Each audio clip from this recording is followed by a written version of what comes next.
Hello, friends. This is Dave Hurwitz, executive editor at ClassicsToday.com, here with a review of a wonderful new disc. Actually, I really enjoyed this on Chandos, featuring Polish composer Grażyna Bacewicz, who was really talented. I mean, she's excellent. And this disc contains her Symphony Number 2 of 1950-51, her piano concerto from 1949 with Peter Donahoe, the excellent pianist, and her Concerto for Orchestra from 1962. Now, these all have certain things in common. They're all about 20 to 22 minutes long, so the whole disc is like 63 minutes. Pardon me, that was a sneeze from this critter. Hey, honey.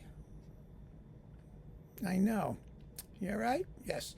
Okay, Finster. She actually likes this music. She wasn't sneezing contemptuously. She's sneezing allergistically.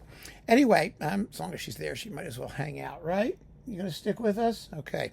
So this is actually volume 2 of the orchestral works on Chandos. It's going to be a whole series. And Chandos is doing this at the same time that CPO is doing an orchestral works series. So we can expect more from both labels. And I have to say, it's impossible to choose between them right now. They're both very, very good cycles. The performances have been excellent on both. They've been wonderfully recorded, very well played, idiomatic and vibrant. And so, hey, great. Keep it coming as far as I'm concerned, because she's a serious composer, major composer. Anyway, the second symphony it's very enjoyable. She was a little bit like Shostakovich in the sense that she had to write music that was acceptable to the communist regime, but she was not a panderer. She really wasn't. She had her own style and a rather wonderful, tart harmonic vocabulary, and a gift for orchestral writing. And so the symphonies are quite enjoyable. They're obviously good contemporary symphonies, let's put it that way. And the more you get to know her, the more you begin to hear, some of her personal stylistic traits, some of the sort of the mysterious, sort of foggy textures occasionally interspersed with vigorous rhythms and strong melodies. I mean, it's really good stuff. So anyway, there's that. Then the piano concerto, which is really, really lovely and ought to be a repertory item. I mean, it's a little bit on the short side, 20 minutes. And Bacewicz was a violinist, actually. I mean, she was known for her violin writing or violin concerto or writing for strings, So she wasn't a piano person per se, but of course she knew the instrument, could play it and write for it very effectively, and so she does. The Concerto for Orchestra, on the other hand, is in 4 movements. Piano concertos in 3, the symphonies in 4. She writes cool scherzos, I might add. They're interesting. They're fun to listen to. I'm a little quirky sometimes, She's got a touch of humor here or there.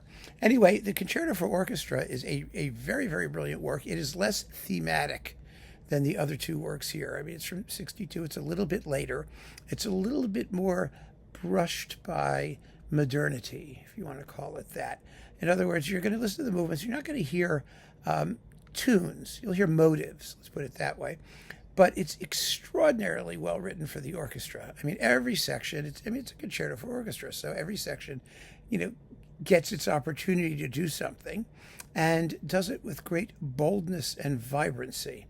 I really like these performances, too. So we've got Peter Donahoe piano, the BBC Symphony Orchestra under Sakari Oramo, who's a very, very fine conductor, and they're extremely well recorded by Chandos. So I think if you don't have the first volume, wait a minute, I have it sitting right here, just so you know.